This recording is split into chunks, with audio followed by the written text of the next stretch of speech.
রাখি বন্ধন উৎসব নিয়ে কিছু পৌরাণিক কাহিনী আছে। তার মধ্যে একটি হচ্ছে কৃষ্ণ ও দ্রৌপদীর কাহিনী।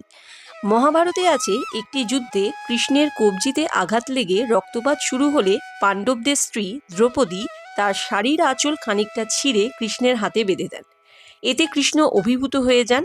দ্রৌপদী তার অনাত্মীয়া হলেও তিনি দ্রৌপদীকে নিজের বোন বলে ঘোষণা করেন এবং দ্রৌপদীকে এর প্রতিদান দেবেন বলে প্রতিশ্রুতিও দেন।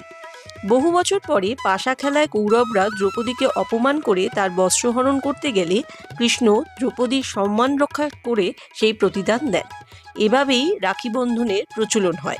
আরেকটি পৌরাণিক কাহিনী হচ্ছে বলি রাজা ও লক্ষ্মী দেবী। দ্বৈত রাজা বলি ছিলেন বিষ্ণুর ভক্ত।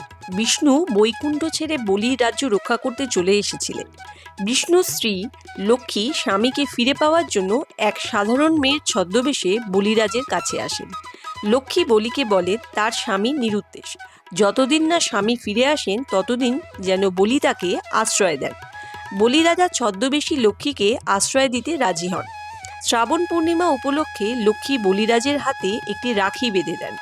বলিরাজা এর কারণ জিজ্ঞাসা করলে লক্ষ্মী আত্মপরিচয় দিয়ে সব কথা খুলে বলেন। এতে বলিরাজা মুগ্ধ হয়ে বিষ্ণুকে বৈকুণ্ঠে ফিরে যেতে অনুরোধ করে। বলিরাজা বিষ্ণু ও লক্ষ্মীর জন্য সর্বস্ব ত্যাগ করেন। সেই থেকে শ্রাবণ পূর্ণিমা তিথিটি বোনেরা রাখি বন্ধন হিসেবে পালন করে। আরও একটি পৌরাণিক কাহিনীর মধ্যে অন্যতম হল সন্তোষীমার কাহিনী। রাখি বন্ধনের দিন গণেশের বোন গণেশের হাতে একটি রাখি বেঁধে দেন। এতে গণেশের দুই ছেলে শুভ ও লাভের হিংসে হয়। তাদের কোনো বোন ছিল না। তারা বাবার কাছে একটা বোনের বায়না ধরে। গণেশ তখন তার দুই ছেলের সন্তোষ বিধানের জন্য দিব্য আগুন থেকে একটি কন্যার জন্ম দেন। এই দেবী হলেন গণেশের মেয়ে সন্তোষীমা।